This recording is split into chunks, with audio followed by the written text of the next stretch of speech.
C'est rigolo parce que j'arrive alors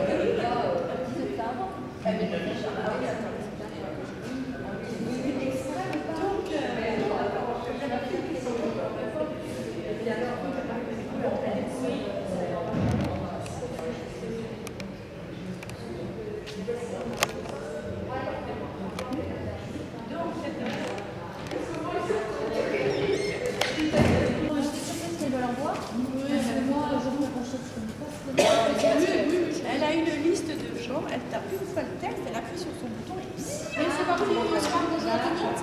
Et c'est l'ordinateur. L'ordinateur est là.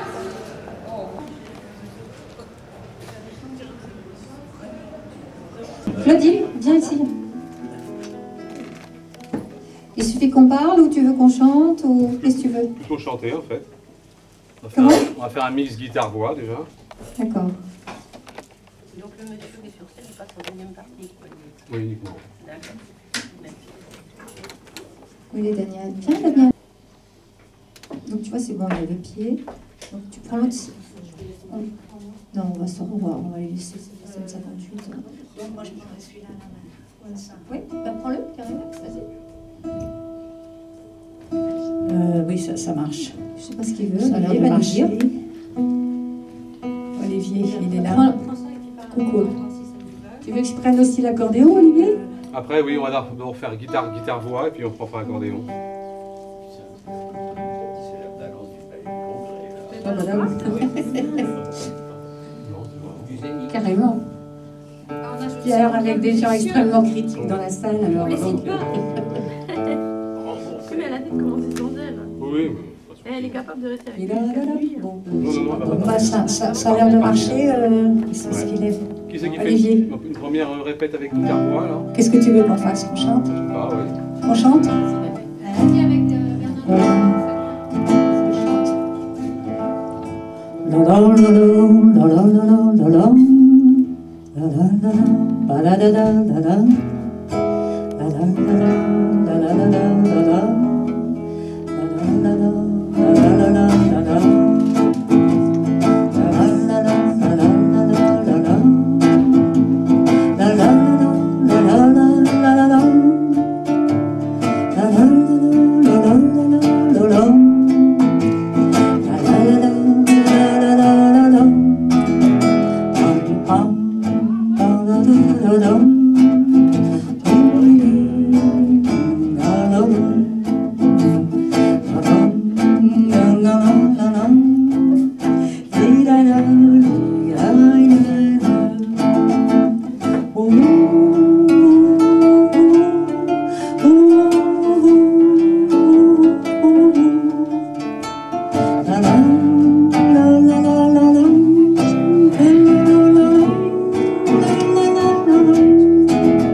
Pour toi, c'est bien, ouais. Oui, c'est bien.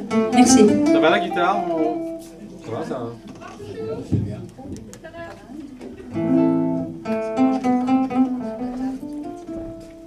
Le commissionnaire a fait son boulot. Vous allez bien?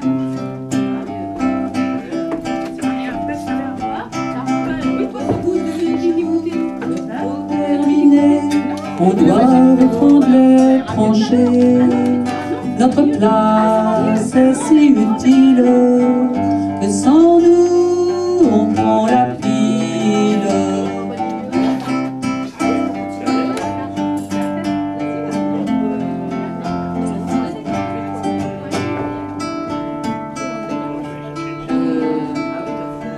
jours de tranchées, 8 jours de souffrance. Pourtant on a l'espérance que ce soir viendra la relève, que nous attendons sans trêve.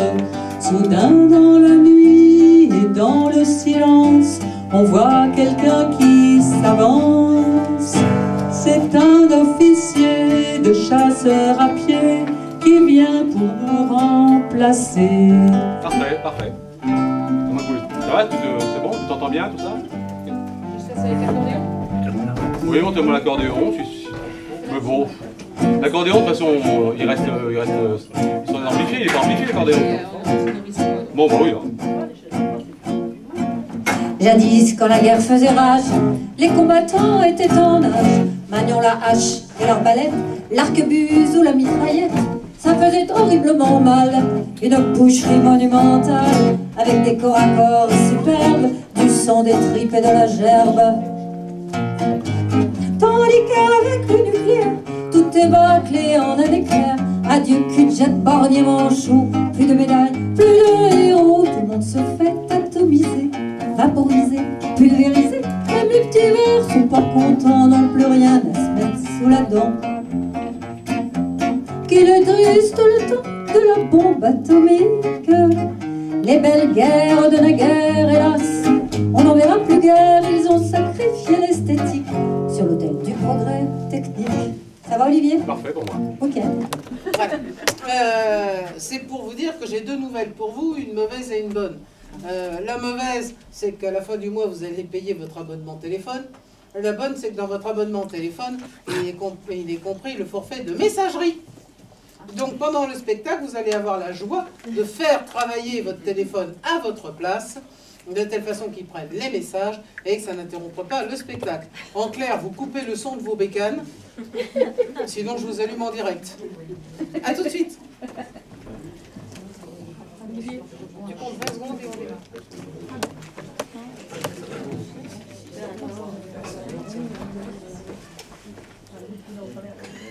Oui, le son de la bécane. C'est prêt, mon petit Pierre-Henri? Ça y est, tu peux y aller. Vas-y, le temps que la ferme, c'est important. Ouais.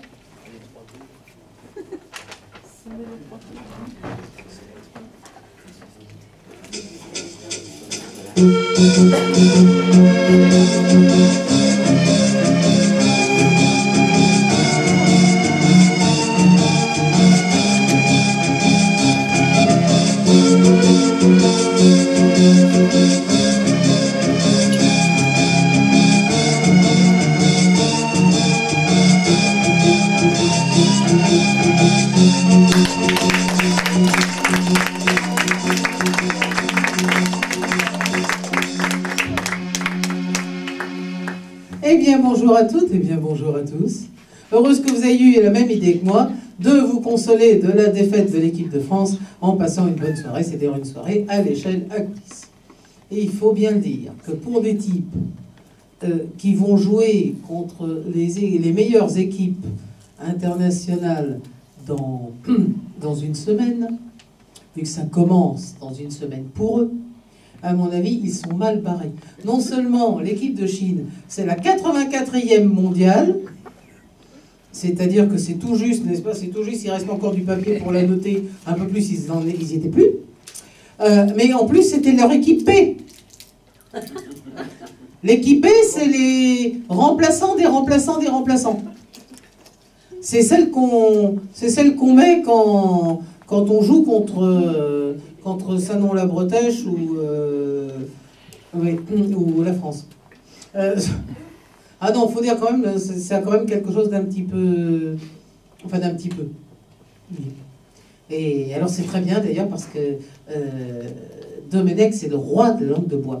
Si vous ne savez pas comment vous démerder d'une discussion, d'une argumentation, vous allez avoir une question piège, prenez un exemple sur Domenech. Oui, nous avons une déception, mais quand même, ça m'a permis de voir quelques bons éléments et de voir quelques bons éléments tactiques. Et il a une meilleure vue que la mienne. Enfin donc bref, et en plus c'était à La Réunion, c'est-à-dire chez nous. Ah oui, parce qu'en plus ils se sont bien reposés. Ils se sont bien reposés pour des mecs qui supportent pas l'avion. Il faut voir que la moitié des footballeurs français ne supportent pas l'avion. Donc ils ont fait Paris-Tignes, Tignes-Lens, Lens, Afrique du Nord, Afrique du Nord, La Réunion, Afrique du Sud. Pour des mecs qui n'aiment pas le zinc, ils ont été servis. Ah oui, là j'ai l'impression quand même qu'on va bien s'amuser, n'empêche c'est bien parce qu'ils sont restés 2 jours en...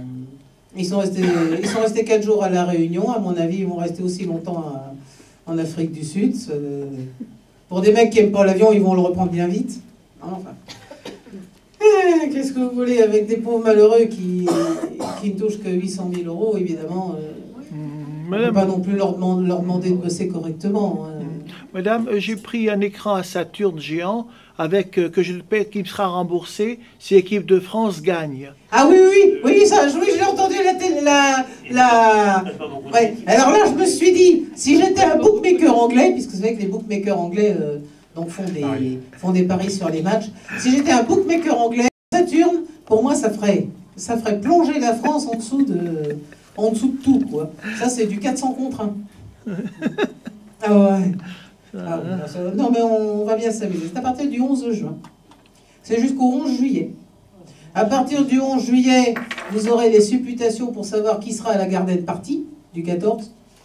Après le 14, vous aurez la supputation pour savoir qui n'est pas allé et pourquoi à la garden party. Entre-temps, le Tour de France débarque. Ce qui fait que l'on ne s'occupera pas des choses importantes jusqu'à fin juillet, début août. Ouais. Allez, dans le meilleur des cas. Oh, c'est très très bien calculé, ça. Je veux dire que c'est assez amusant. Donc nous, par contre, nous allons naviguer dans les hautes sphères de la poésie, de l'humour, de la tendresse, de tout ce que ceux qui sont inscrits ce soir nous ont concocté dans le secret, parce que en général, on ne me dit pas, je ne regarde pas la feuille de la SACEM, on ne me dit pas ce que c'est, ce qui fait que je garde toute mon admiration fraîche et spontanée. Si je ris spontanément, bon d'accord, ça sature la bande-son du caméscopeur qui tire la gueule, mais au moins ce sera spontané. Mais il y a des fois où on est simplement ému et l'émotion c'est silencieux, sauf pour les applaudissements. Et alors là, évidemment, là avec les applaudissements, eh bien, on transmet tout ce qu'on a à transmettre. Ce que vous allez pouvoir expérimenter tout de suite d'ailleurs, puisque nous allons avoir le deuxième sourire de l'échelle à coulisses. Le premier que vous rencontrez, c'est Jean-Claude Scalone, c'est le caissier. Le deuxième, c'est la madame qui prend note de vos paroliers et de vos compositeurs, et c'est elle qui vous déniche des chansons que nous aimons bien. C'est Annick Gobert.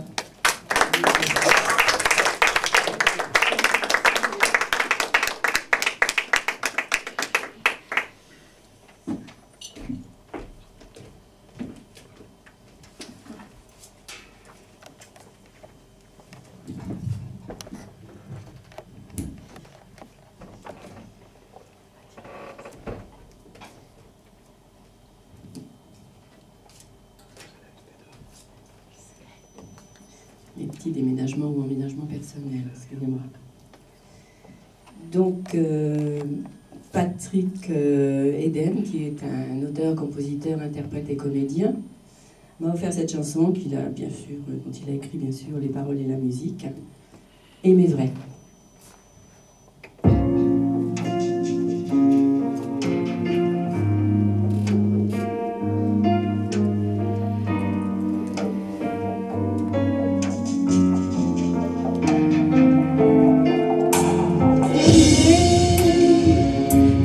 Flamme d'une bougie, l'obscurité qu'elle illumine par le pouvoir de sa clarté.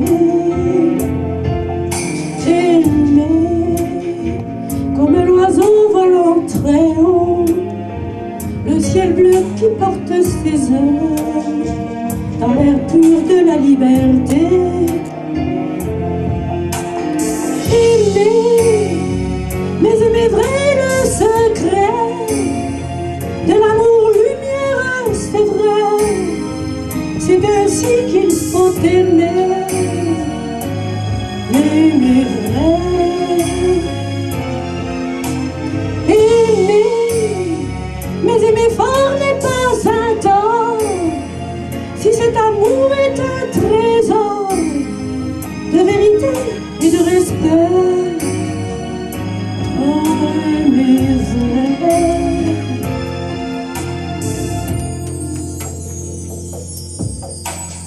Aimer comme la femme qui sourit, un doux regard dans la pupille s'allume de sincérité. Aimer comme la fleur dans la prairie, le papillon posé sur elle qui se parfume à sa beauté. Aimer, mais aimer vrai le secret de l'amour lumière, c'est vrai. C'est ainsi qu'il faut aimer, aimer vrai. Aimer, mais aimer fort n'est pas un tort, si cet amour est un trésor de vérité et de respect. Aimer vrai.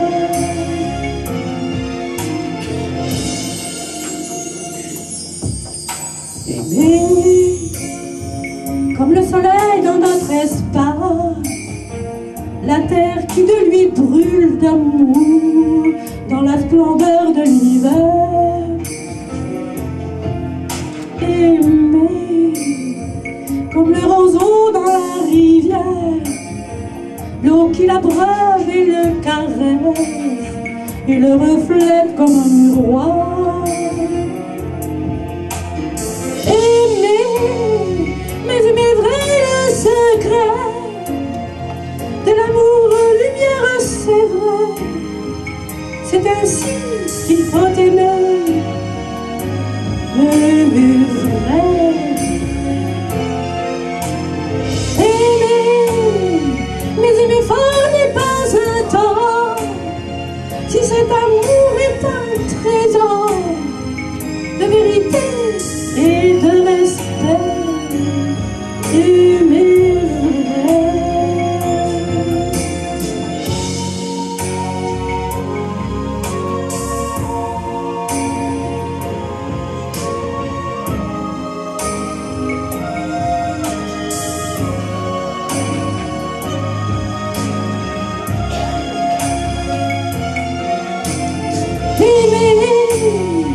Mais aimer fort n'est pas un tort, si cet amour est un trésor de vérité et de respect.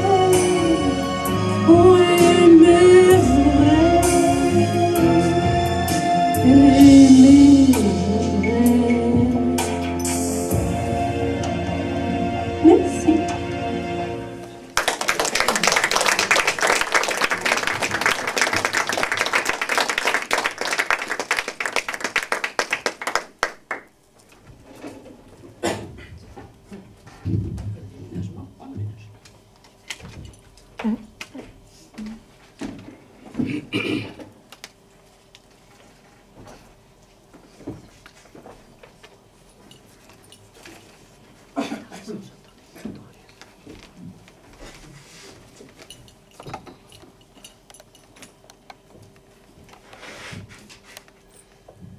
Ils ont mis une jupe à mon piano. Ils n'ont pas vu que c'était un piano marle. Vous me direz, vu le gabarit des Écossais que je connais, les mecs en jupe, j'ai pas tendance à me moquer d'eux. Ah ouais, c'est les mecs que j'appelle l'amour des cervicales. Ouais, parce que vous pouvez leur parler que comme ça. Alors, comme ça. Et c'est marrant, hein.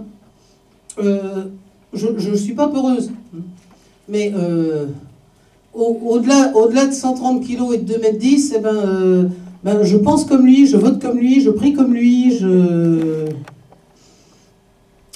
je l'insulte de très loin. Alors on ne sait jamais. Bon, entre gonzesses. Oula. C'est que le dernier qui m'a vu porter une jupe, il n'est pas jeune. Hein. Celle qui va venir maintenant sur le barreau suivant de notre courte échelle, c'est quelqu'un qui a déjà fait les grandes joies de l'échelle à coulisses, soit avec Olivier Rex, soit dans d'autres contextes. C'est quelqu'un que nous aimons beaucoup et que nous admirons, c'est Mélisane.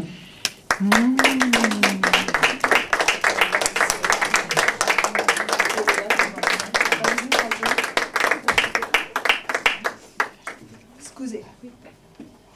Ah, tu étais chouette. Bah oui, c'est pour ça que j'avais. Oh, chouette. Par contre, moi je vais pas venir tout seul, je vais demander à Olivier qui vienne me voir. On était sûrs. Sans Olivier, j'existe pas moi. Hein. Je prends lequel?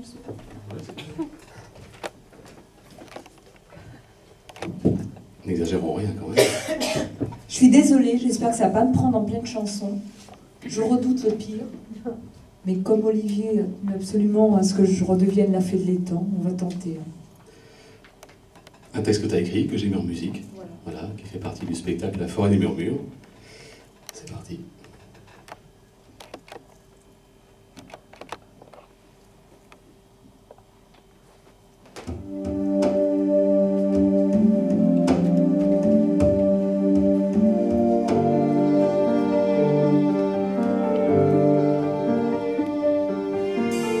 On peut la voir chaque soir dormant, drapée de noir ou bien de blanc, selon l'humeur de son esprit, malgré les couleurs de sa vie. Elle vient s'asseoir près d'un étang où des elfes de Corrigan accompagnent ses songes illusoires qu'elle cristallise dans ses espoirs. L'espoir calqué sur un soleil qui caresse l'âme et la réveille, en lui promettant que demain, celui cueilli dans la douceur. L'espoir calqué sur un soleil qui caresse l'âme et la réveille, en lui promettant que demain, se sauteront bien des chagrins. Fée de l'étang, fée du logis, en alternance à l'infini, en l'un et l'autre, un paradis où la belle s'y sent à l'abri.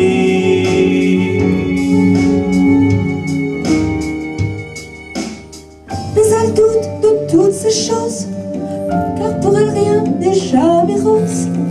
Dans un quotidien tourmenté, qu'elle tente toujours d'oublier, dès qu'elle rejoint son cher auprès des ailes des Corrigans, qu'elle a délogé de ses livres, afin qu'il consente à la suivre. Avec l'énergie repart pour chasser bien des idées noires. Il y a Carque et Corandou, Esprigan, parfois un peu fou. Ils ont fait d'elle leur protégée, chantent pour elle ou la font danser, sous les zones bercées joliment par la harpe dont s'empare le vent. Fée de l'étang, fée du logis, en alternance à l'infini, en l'un et l'autre, un paradis où la belle s'y sent à l'abri.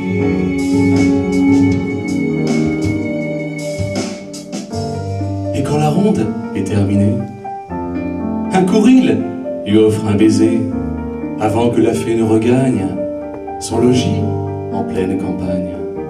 Demain à l'heure du crépuscule, elle mettra une robe de tulle pour rejoindre quelques poules piquants qui jouent de la flûte de Pan. En attendant, voici le jour qui traîne des nuages sombres et lourds. Il n'y a qu'au pays des rêves où la grisaille s'offre une trêve. Dans le velours de chaque nuit, des étoiles pleurent, des étoiles rient, mais dans un monde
Je suis désolée pour les imperfections, mais la voix un peu promotionnelle.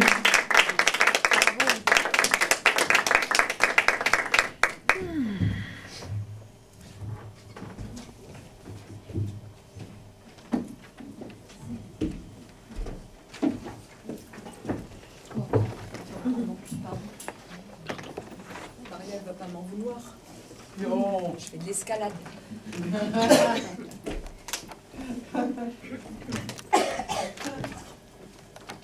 Vous savez que les fauteuils sur lesquels vous êtes ont une histoire.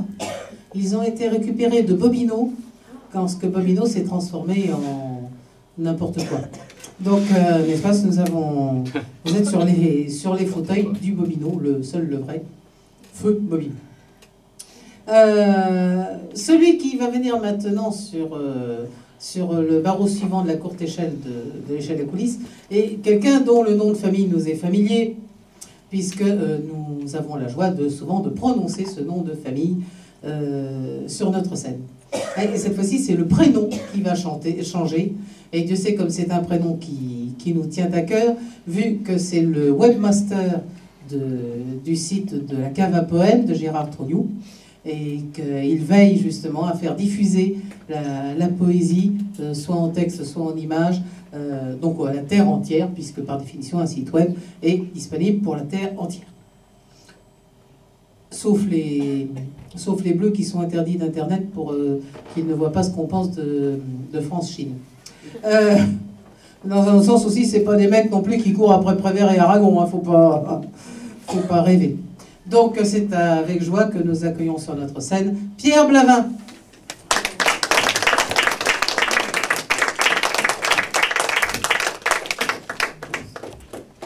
Merci de cette présentation flatteuse. Je pense qu'on m'entend sans micro. Vous m'entendez bien? Non, non, non. Micro. Moyen. Micro? Oui, Le caméscopeur est pas content. Ah, d'accord. Et après, le son est mauvais. Et encore. Alors, je ne sais pas si le monde entier peut s'intéresser encore à Anna de Noailles, mais j'ai choisi un poème qu'elle a écrit sous le titre « Si vous parliez, Seigneur ». Si vous parliez, Seigneur, je vous entendrais bien, car toute humaine voix pour mon âme s'est tue. Je reste seul auprès de ma force abattue, j'ai quitté tout appui, j'ai rompu tout lien. Mon cœur méditatif et qui boit la lumière vous aurait absorbé si, transgressant les lois, comme le vent des nuits qui pénètre les pierres, votre verbe enflammé fut descendu sur moi. Nul ne vous souhaitait avec tant d'indigence. Je vous aurais fêté au son du tympanon si j'avais, dans mon triste et studieux silence, entendu votre voix et connu votre nom.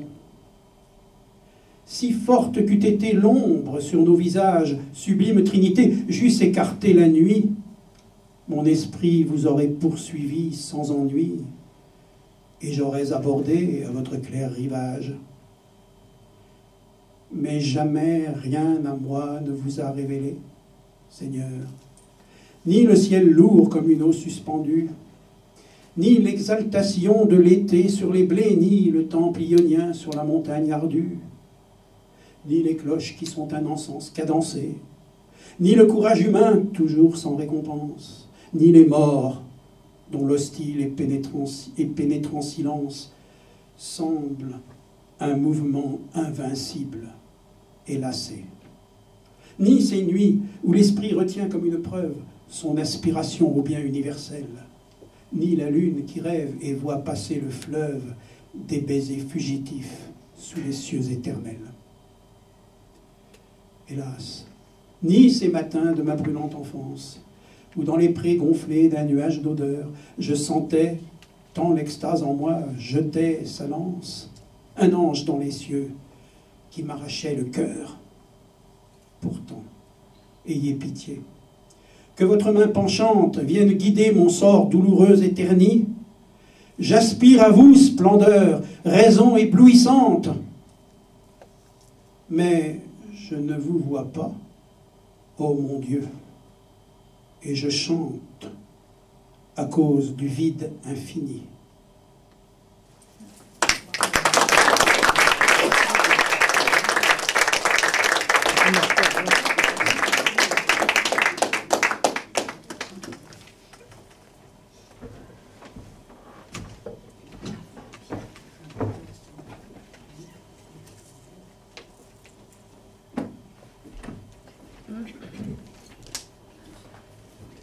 Merci de nous avoir rappelé Anna de Noailles, Pierre.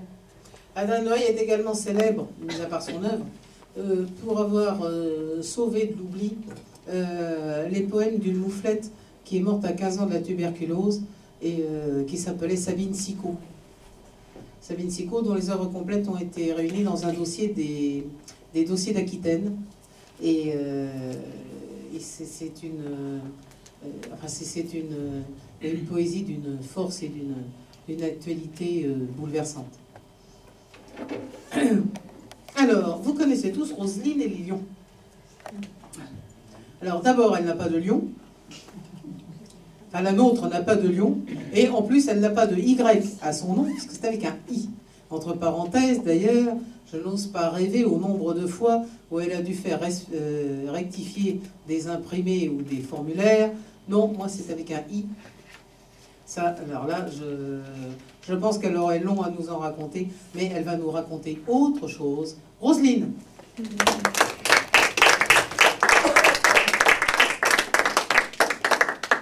te répondre, je vais quand même dire que Roselyne avec un I, c'est français. Oui, et Roselyne avec un Y, je ne sais pas d'où ça sort. D'accord, ok. Restons francs. Ouais. Alors moi j'ai un petit texte qu'un ami m'a fait récemment qui s'appelle « La poésie ». La poésie, c'est la pluie du soleil sur l'océan de la certitude, de l'incertitude. Une source chaude sur la blessure noire des nuits. Un cœur qui bat fort sur la mer rieuse de l'enfance. L'incendie des roses sur la forêt sauvage des corps. L'étoile brûlante sur le marbre ébréché de la mort. La poésie, c'est l'aurore d'un rêve glissant sur l'autel de l'utopie. La sève bruissante irriguant des vergers inconnus. Les braises d'un feu au cœur déchiqueté de la nuit. Le flux d'équinoxe sur les plages sournoises de l'âme. Un fleuve de lave sur la peau usée des certitudes. Mais la poésie, c'est aussi le sourire d'une valse lente, la closerie fleurie d'un amour, l'étrange feu follet du silence, un regard vers un autre regard, une fleur fanée dans le ruisseau, une femme illuminant la nuit. La poésie, c'est l'âme éblouie par le ballet fou d'une hirondelle, un instant d'une éphémère flamme, d'où surgit soudain l'éternité.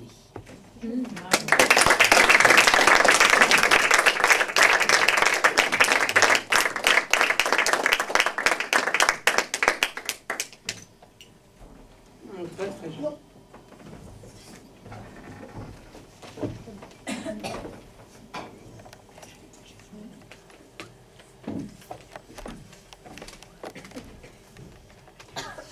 Merci Roselyne de nous avoir fait connaître ce texte. C'était beau et puis on s'y est tous un peu reconnus. Hein. Enfin, tout ça, soit tous ceux qui écrivent, soit tous ceux qui la lisent. Je dérange pas. Non, tu me rassures jamais. C'est joli ce qu'elle avait écrit. Oui, oui, oui, c'est exactement ce que je disais. Comme quoi, n'est-ce pas, les grands esprits se rencontrent. C'est là. Ouais. Excuse-moi. Bien sûr, cache-toi derrière Tatou. Vous connaissez l'histoire, c'est un chat qui rentre dans une pharmacie et qui dit « Bonjour, je voudrais un sirop pour Matou. » Oui. D'accord, il y a mieux. Ah oui, ça il y a mieux. Ouais. Il y a mieux. Si seulement ça marchait, Marielle. C'est une petite fille qui est en train de fumer une cigarette sur le trottoir et puis il passe un monsieur qui fait « Ah mon Dieu, mais quel âge as-tu ma petite ?» Vous avez 8 ans. Et tu fumes à 8 ans? Ah ouais, toujours après l'amour. Comment ça, après l'amour? Tu veux dire que Ah ouais? Ah, d'accord, mais qui peut se... Enfin, avec qui Oh, vous savez, hein, quand on est bourré, on se retrouve pas toujours. Non. Voilà, si tu préfères ça, tu vois, j'ai tous les répertoires. Non, mais si seulement, tu vois, voilà. Si ça pouvait passer avec une histoire, ce serait super. Quoi, non, le chat? Non, mais oui, le chat dans la gorge, oui. Ah oui, bien sûr, oui. Eh ben, c'est pas difficile. Tu t'approches d'un ordinateur, tu mets une souris et le chat court après la souris. Merci. Moi, tu me demandes, hein, je suis toujours prête à te rendre service. D'ailleurs, mon tapis de souris, c'est le chat du chat noir, c'est celui-là. Donc j'ai mis le chat noir comme tapis de souris. C'est bien toi ça. Alors elle a tellement peur que le chat sorte du tapis qu'elle se tient à carreau, elle roule bien, la molette passe bien, elle clique bien à gauche, elle clique bien à droite. Ah ouais. La trouille. Celui qui va se poser maintenant sur le barreau suivant de notre courte échelle, c'est quelqu'un qui anime un lieu, je pourrais même dire un haut lieu de la poésie et de la chanson française.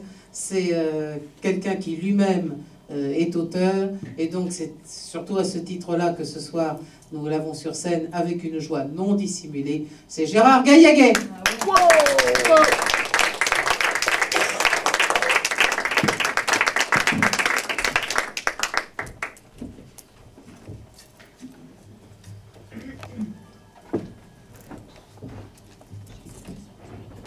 Moi aussi, je fais ma petite installation. Non mais chacun se réapproprie l'espace. Voilà. On me copie, si je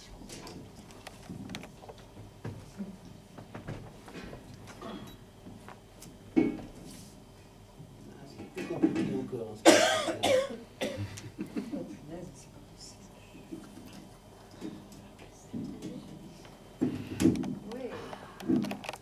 Et parce que je vais vous expliquer que sinon, la lumière passe à travers les trous là. Et donc c'est absolument illisible ce qu'on met.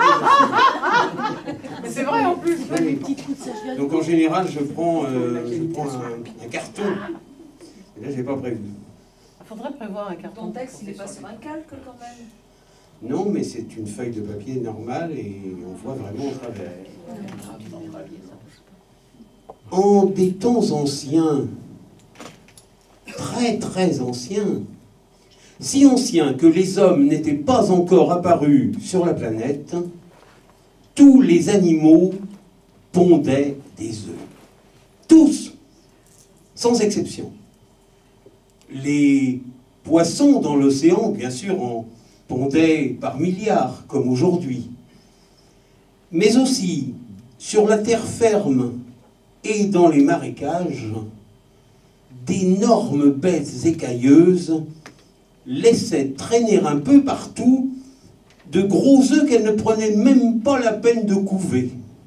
De gros œufs tout moches, mais c'était quand même des œufs avec de vrais poussins dedans, qui finissaient par éclore et dont sortaient des poulosaures, des pentadosaures, des canardosaures et autres ancêtres de nos oiseaux actuels. Les renardosaures aussi pondaient des œufs, roux et couvés avec amour. En ce temps-là, les poulosaures avaient des dents et croquaient sans vergogne les petits des renardosaures, ce qui était vraiment très vilain de leur part.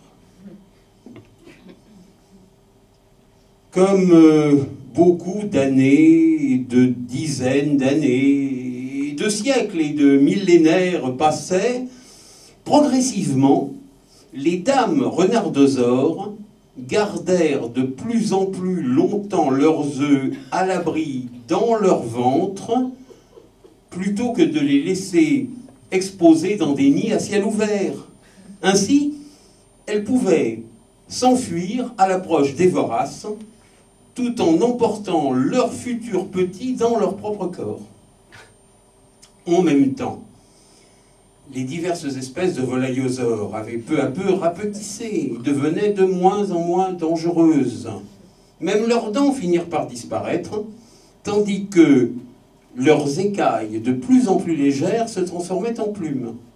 Les volatiles devenaient peureux du coup, et, craignant sans doute une vengeance, qui aurait été bien méritée, commencèrent à se méfier des descendants des renardosaures, gracieux quadrupèdes pourtant fort aimables, mais qui avaient conservé leur mâchoire. À présent que les hommes étaient apparus et avaient inventé la basse-cour, sorte de pays de cocagne avec nourriture à volonté, la stupide volaille effarouchée supportait de plus en plus mal la cohabitation avec les goupils, et leur donnait à toute occasion de méchants coups de bec pour les éloigner. Canards ricanants, oies promptes à pincer plus qu'à penser, et surtout coq en pâte régnant jalousement sur ses poules et leurs couvées, sont des bêtes plus bêtes que partageuses. Et que je te picore les pattes au passage en faisant semblant de regarder ailleurs, et que je te tire sur la moustache comme si c'était un ver de terre, et que je te grimpe dessus avec les ergots, et que je te salisse ta belle queue soyeuse avec méfiante mesquinerie de poulailler. Tant et si bien qu'à la fin, les pauvres renards, toujours et encore asticotés, mais qui avaient pour eux l'intelligence et la capacité d'adaptation, préférèrent s'éloigner au plus profond des forêts touffues qui avaient commencé à se répandre sur la terre. Et, n'ayant plus de graines à disposition pour se nourrir, apprirent à attraper par eux-mêmes, avec leurs crocs, quelques mulots et autres bestioles finalement appétissantes, qui avaient le goût de la vie sauvage, de la vie libre. Depuis ce temps, où les poules n'ont plus de dents, et le plus souvent finissent à la broche ou au pot sur la table du fermier, pour égarer les soupçons, on laisse courir la rumeur de la malignité des roux, à commencer par les renards, supposés dérober les œufs et croquer les pondeuses. Oh, je ne dis pas que cela n'arrive jamais quand la faim tenaille et que l'occasion est trop tentante. Mais posons-nous la question. Chers enfants, je vous le demande, qui a commencé? La poule ou le renard? Ah.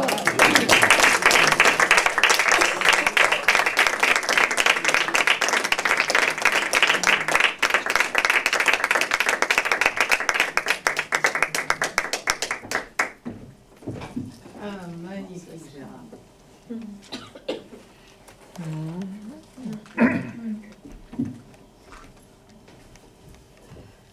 Ah, magnifique.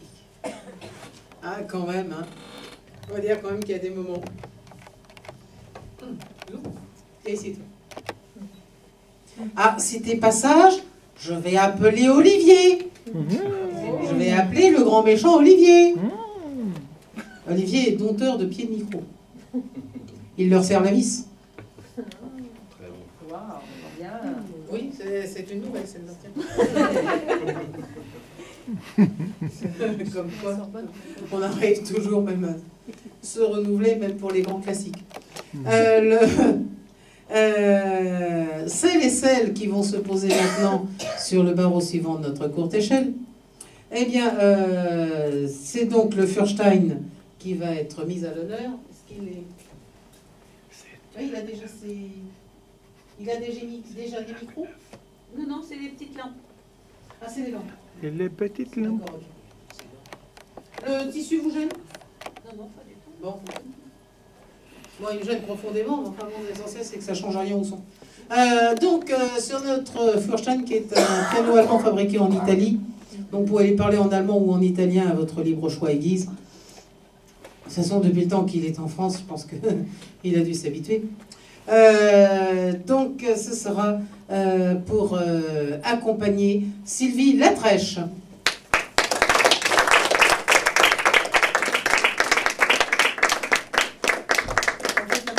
c'est une marche très stress.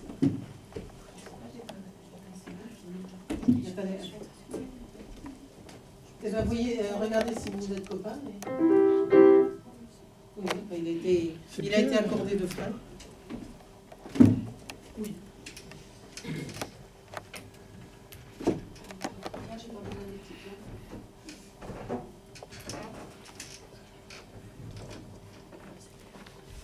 Je vais vous chanter la ballade nord-irlandaise de Renaud.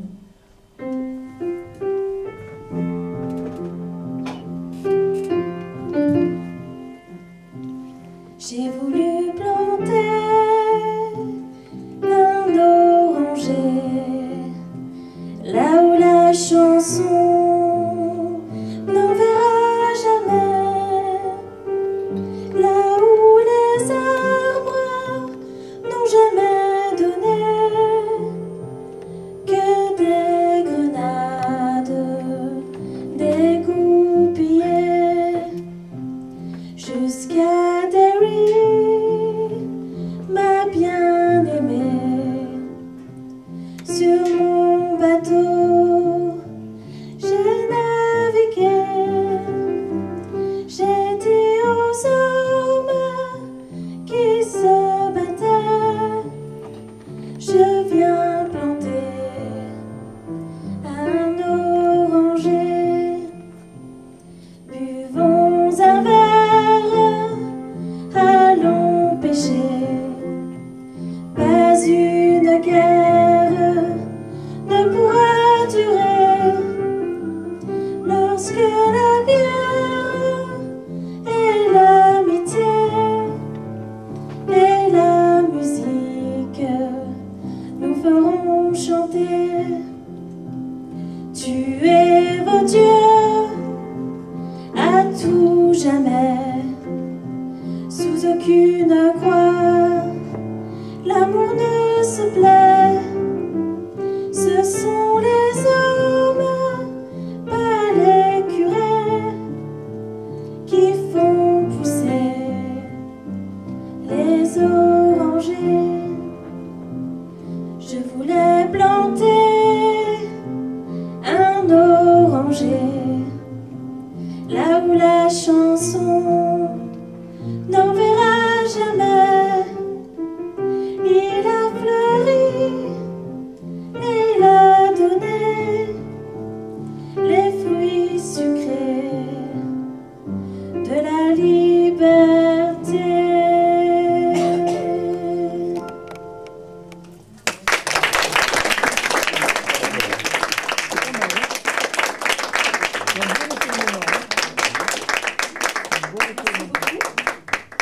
Et maintenant, je vais vous chanter la barcarolle des contes d'Hoffmann.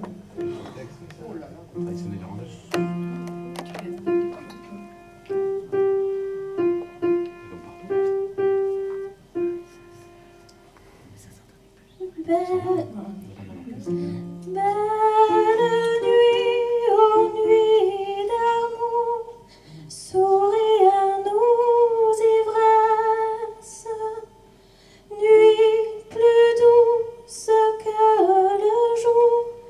Oh,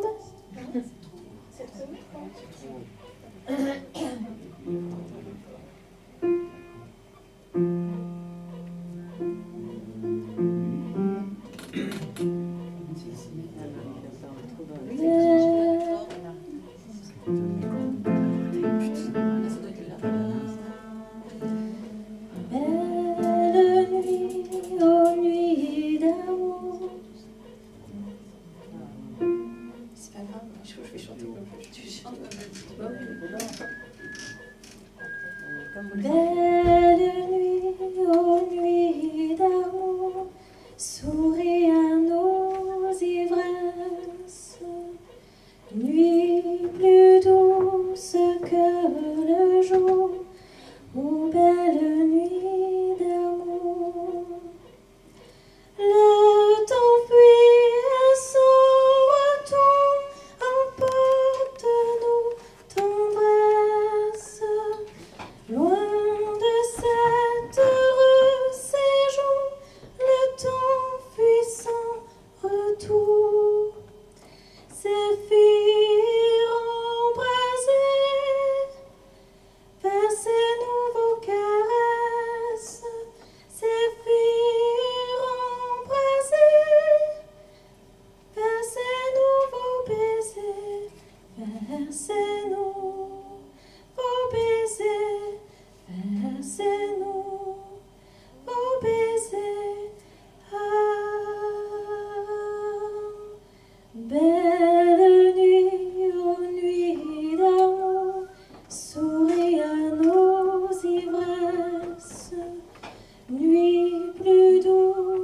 que le jour. Ô belle nuit d'amour, ô belle nuit d'amour, ah, souris à nos ivresses, nuit d'amour, ô nuit d'amour, ah, ah, ah, ah, ah, ah, ah, ah, ah.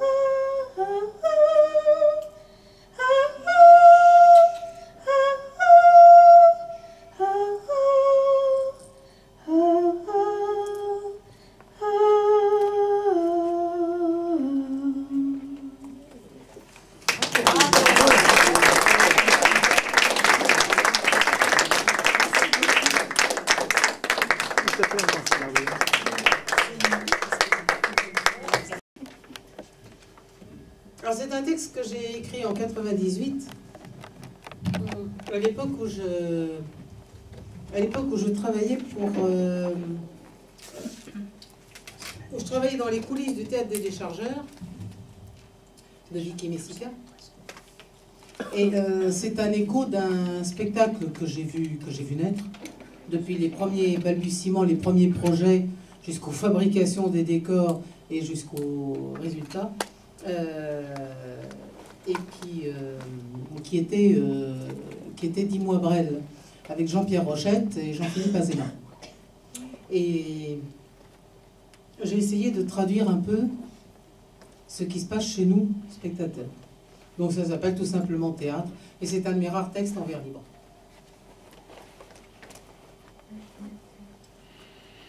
Assis dans la pénombre du théâtre, bavardant par pudeur, nous attendons.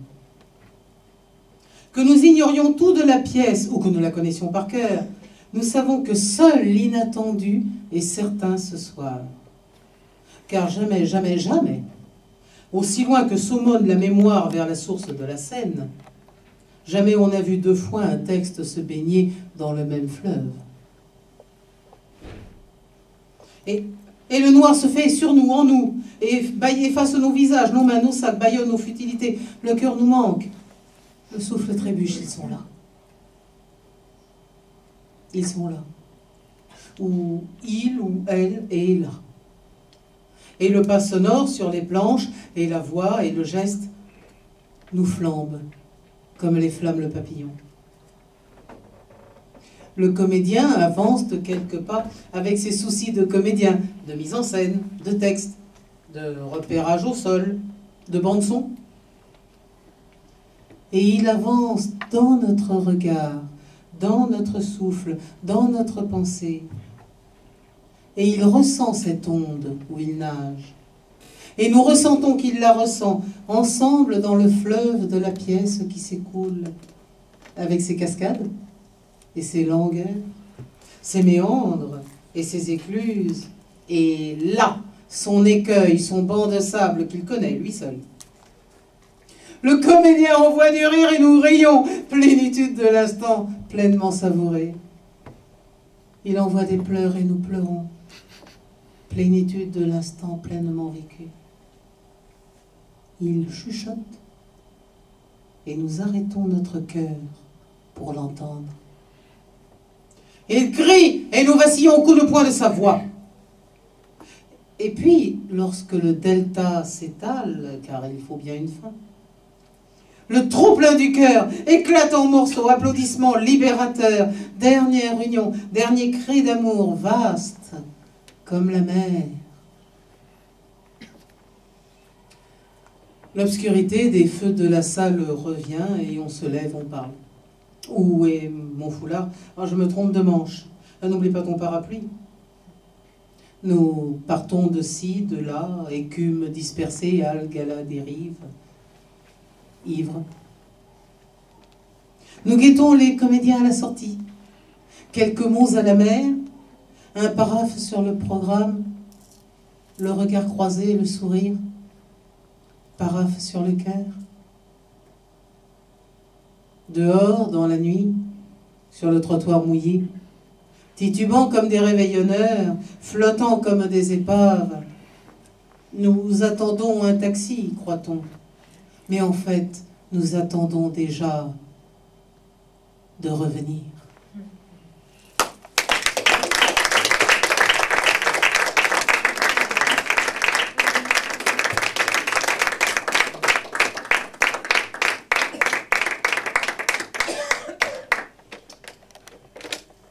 Voici maintenant notre séquence nostalgie, puisque c'est grâce à lui que les chansons que nous avons tant aimées et que maintenant les radios délaissent peuvent venir à nouveau nous enchanter. Ceux qui ont l'appli Zippo ou l'appli Bic sur leur iPhone peuvent scander, n'est-ce pas, avec le briquet si la chanson est nostalgique. Pour les autres, les vrais briquets, vous évitez parce que c'est les fauteuils de Bobino, on y tient. C'est Jean-Claude Scalone.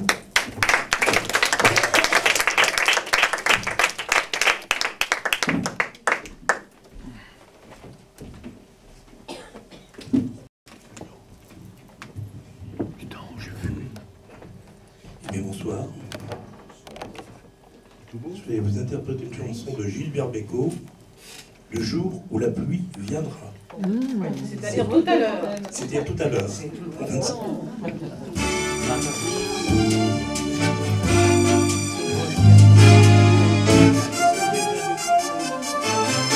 Le jour où la pluie vient, nous serons, toi et moi, les plus riches du monde,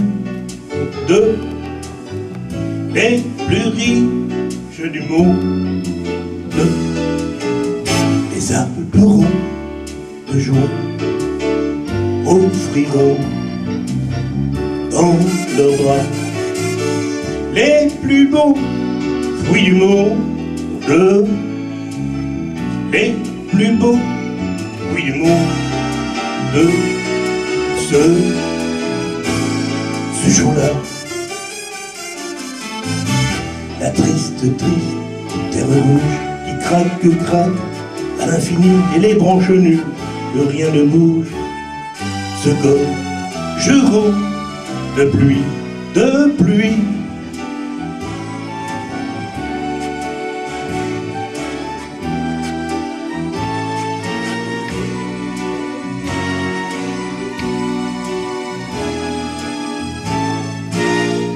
Le jour où la pluie viendra, nous serons, toi et moi, les fiancés du monde, les plus riches du monde. Les arbres pleureront de joie, offriront dans leurs bras les plus beaux fruits du monde, les plus beaux fruits du monde. Ce jour-là,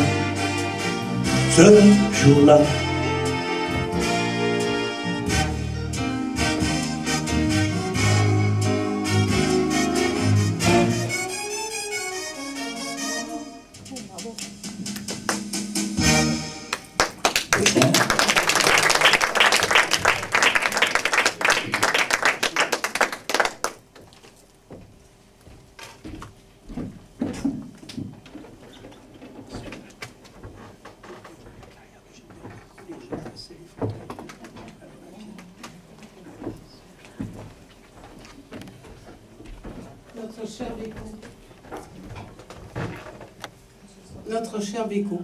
Je veux dire que lui, c'est... Alors, il n'y a pas, de club ou de... Il n'y a pas de club ou d'église ou de confrérie comme pour Brassens, mais je dois dire que vraiment, je lui dois beaucoup. Et je ne suis pas la seule. Celui qui va se poser sur l'ultime barreau de notre courte échelle, eh bien, c'est quelqu'un... tu vois qu'il arrive quand même. C'est quelqu'un donc qui est dompteur de pied-micro, qui est dompteur de fil du micro, qui d'ailleurs en fait dompte tous les fils de cette histoire. Ah non, mais c'est incroyable parce que là, on a une espèce de nœud de vipère à la François Mauriac, mais lui, il s'y retrouve très bien. Ah non, mais très très bien. Tous ces fils-là noirs, mais il les connaît. Il y en a même un qu'il connaît par son prénom. Si, il l'appelle Jack. C'est vous dire à quel point ils sont copains quand même. Il est également auteur, compositeur, interprète et arrangeur. J'ai eu la joie d'avoir des textes de moi mis en musique et interprétés par lui. Vous avez également la joie de pouvoir acheter ses CD ou ses DVD, parce qu'en plus c'est un excellent cinéaste, au moment de l'entracte. Vous avez pu le voir pas plus tard qu'hier au Mairie. Ne me demandez pas quelle mairie. C'est le théâtre Le Mairie, place Clichy. Et oui, moi aussi j'ai eu du mal à m'y habituer, mais bon, de toute façon c'était hier. Donc c'est avec toujours une grande joie que nous l'avons sur notre scène. Olivier Rec.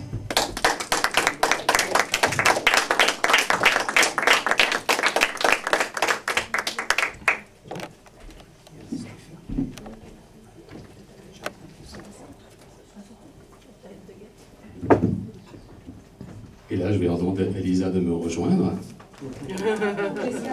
Non pas pour chanter, mais pour une autre prestation, vous allez voir. Ouais, parce que quand je chante, c'est une cata là en ce moment. Marielle, si tu trouves une combine pour se libérer d'une trachéite qui dure depuis un mois, tu me donneras le truc. Ah oui, mais ça je peux trouver, mais en attendant, quand tu danses, tu chantes pas, et comme tu danses merveilleusement, c'est pas moi qui vais t'empêcher. Je peux mettre ça là parce que je vais avoir besoin d'un tout petit peu d'espace.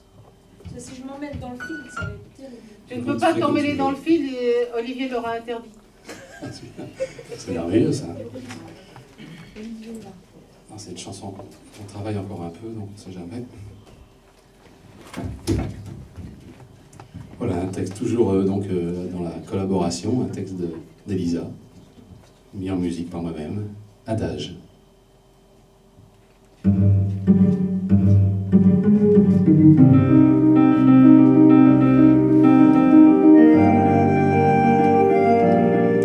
Elle a sorti de son armoire une boîte entourée d'un ruban. Elle hésite devant un miroir, se demande s'il est encore temps. Vrai qu'elle est redevenue mince à force de sauter des repas. Cette fois c'est sûr, elle en repince pour la passion de cet art-là. Pieds nus, elle esquisse quelques pas, mais c'est si loin ces années-là. Et un et deux petits courus, arabesque et puis un salut. Et trois et quatre, un entrechat. Mesdemoiselles, refaites-moi ça.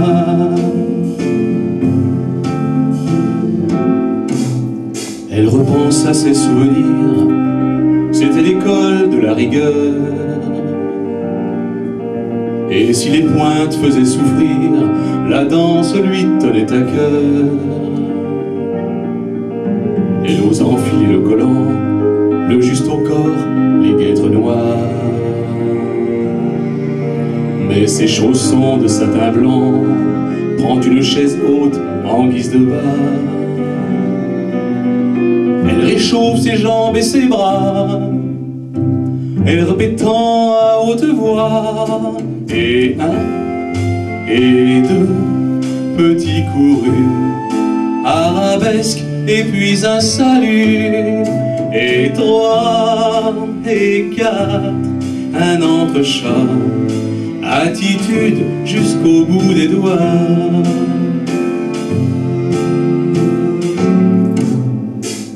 Elle se sent soudain aérienne, elle redresse le buste et la tête.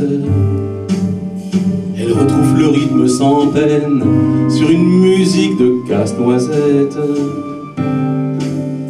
Elle a passé l'âge de plaire, mais virevolte gracieusement.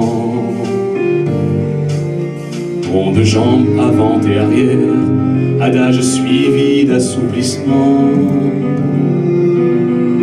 Elle reprend souffle sur une polka, se prépare pour une dernière fois. Et un et deux petits courus, un cambré sur pointe tendue. et 3 et 4, un entrechat. Demain elle recommencera. La la la la la la la la la la la la la la. La la la la la la la la la la la la la la. La la la la la la la.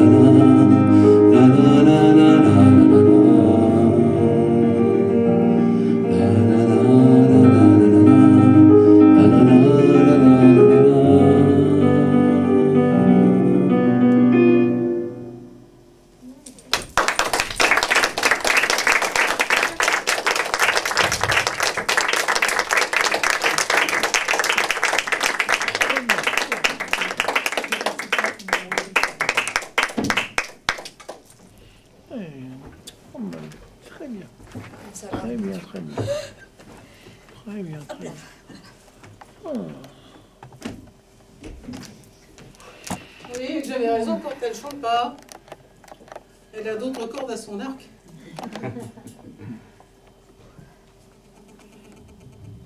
Surtout que la danse fait partie de l'histoire du 16 rue Tolbiac, puisque si vous faites attention, il y a en décoration, enfin en décoration, ils ont vraiment servi, mais après usage, ils servent de décoration, il y a d'authentiques chaussons de danse.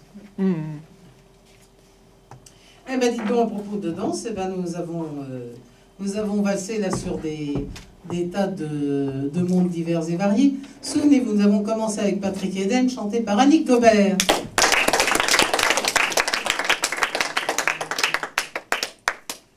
Ensuite, ce fut Mélisane, trachéite compris.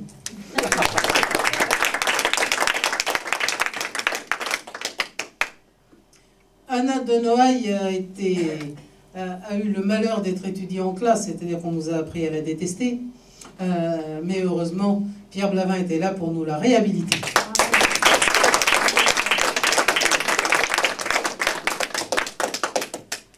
Un merveilleux texte sur la poésie où nous sommes tous reconnus, c'était Roselyne.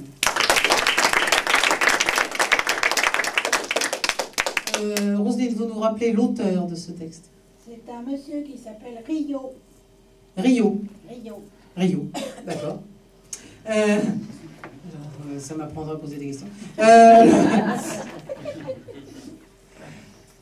Il ensoleille son lieu, et cette fois-ci, c'est le nôtre qui l'a ensoleillé, c'était Gérard Gaillaguet.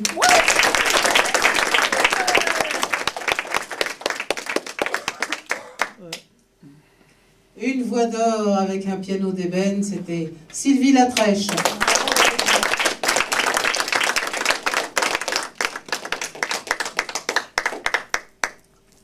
Une séquence nostalgique qui, évidemment, nous touche toujours. C'était Jean-Claude Escalone.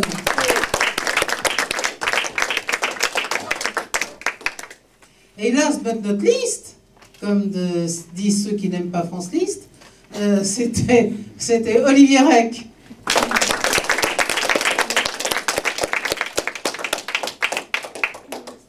Avant de vous donner quelques minutes d'entracte, oh ben écoutez, toujours la grippe aviaire. Je vais vous rappeler brièvement ce que votre semaine, pour que vous puissiez parler aux gens que cela concerne pendant l'entracte. Puisque pendant l'entracte, n'est-ce pas, vous pourrez avoir différents petits papiers. Quand je les écrivais, c'était des tracts. Quand je les distribuais, c'était des prospectus. Quand on les imprime aujourd'hui, ce sont des flyers. Et chez Jean-François Blavin et Nicole Durand, ce sont des supports de communication. Oui. Je propose papillon. Ah, c'est joli. Ah, c'est joli. J'ai papillon à droite. J'ai papillon à droite une fois, deux fois. Ah, j'ai vendu à Gérard Gaillaguet. Et chez Gérard Gaillaguet, ça s'appelle des papillons. Voilà. Oui, papillons sur l'acacia. Et honnêtement, je préférais des abeilles, ça nous ferait un bon miel. Vol au vent. Quoi? Vol au vent. Quand on commence à parler de bouffe, c'est qu'on a faim. Ah non, mais je parle pas de bouffe, je parle des flyers. Ah oui, excusez-moi, mais quand on me parle de vol au vent, j'ai tout de suite faim. J'ai une excuse. Mon dernier repas remonte à Hier soir. Oh là là. Hier soir. Voilà, j'avais dit. Un certain temps. Comme quoi. Mais il y a des choses qui sont parfois plus importantes. Donc savoir que demain matin, demain matin à 11h30, au Petit Hébertot. La messe. Quoi? Il y a la messe demain. Oui, mais la messe est à 10h chez moi. Bon. À 11h30, vous avez, donc en sortant de la messe, vous rentrez au Petit Hébertot, où vous avez la séance du dictionnaire de l'Académie Alphonse Allais. Alors vous avez donc les plus grands esprits de notre temps, de René de Obaldia à Bruno Mazur, en passant par Xavier Jaillard, qui donc élaborent des définitions du dictionnaire. Et moi-même, je suis placé à Jardin. Non, je suis à court. Je suis à court. Je suis jamais à court d'idées, mais je suis à court sur la scène. Et j'illustre spontanément, donc, avec mon feutre, les facéties des académiciens. À 15h, le même jour, place de la Bastille, au Falstaff Bastille, entièrement rénové. Entièrement rénové. C'est-à-dire que ceux qui aimaient les tendres boiseries et la vieille Moleskine, voilà. Bon, enfin bref.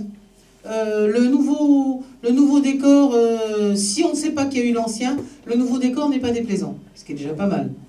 Et donc c'est là, à 15h, que nous faisons Honoré Philo, mon café philo dans un poème. Comment observer objectivement? Diantre. Rimbaud aurait aimé. Et puis, si vous n'aimez pas la Coupe du Monde de football, qui démarre donc le 11 juin, c'est également le 11 juin que démarre le premier festival théâtral de l'été du Petit Hébertot, du 11 juin au 3 juillet. Alors avec les 12 pianos d'Hercule de Jean-Paul Faré tous les soirs. C'est celui qui a eu le Molière 2010 du spectacle comique. Et puis ensuite, suivant les jours, 5 pas dans la tendresse de Xavier Jaillard, 8 femmes de Robert Thomas. Oh, Robert Thomas. L'Hôtel des Deux Mondes d'Éric Emmanuel Schmitt. L'Hôtel du Libre-Échange de Georges Feydeau. Une audition de sortie des élèves de l'Écart avec des extraits de Tchekhov. Ça, c'est bien. On n'a pas Tchekhov en entier, c'est toujours ça de gagner. Non, excusez-moi, mais alors Tchekhov et moi, non, c'est une question de saturation. C'est comme la lettre à Élise. La lettre à Élise est un magnifique morceau de musique. Voilà. Ouais, c'est Marie-Paul Bell qui avait fait une chanson là-dessus. Anne Sylvestre, pardon. Mais pourtant, je l'ai entendu, moi. C'est Mona qui a chanté. Non, mais attends, puisque moi, je me souviens d'aller avoir... Ma voisine ne sait jouer que ça. Je ne dis pas le contraire, mais je dis qu'il y a une chanson dans ce genre-là qui a été chantée par Marie-Paul Bell, puisque je l'ai vu chanter sur scène. Oui, ça me semble bien. Marie-Paul Bell interprète Anne Sylvestre. Marie-Paul Bell, si on va par là, n'a jamais rien écrit. Non, c'est toujours des Françoise Mallet de Joris, ou ce sont d'autres personnes, oui. Donc pour en venir à la lettre à Élise, c'est au-dessus là. Voilà, exactement, voilà. Comme le printemps de Vivaldi. Voilà. Bon. Moi, j'ai un Tchekhov de Vivaldi, d'accord? On comprend mieux? Venise sous la neige, qui est absolument magnifique, qui conclut le festival. Donc, c'est extraordinaire, c'est magnifique. La pièce est à 12,50 € et c'est moins cher encore par abonnement. Et ce sont vraiment des grands moments. Ouais. Donc, vous voyez, ce sont des choses à ne pas rater, mais on en discutera pendant l'entracte. Pendant l'entracte, donc, vous avez des boissons chaudes, des boissons fraîches, des boissons tièdes.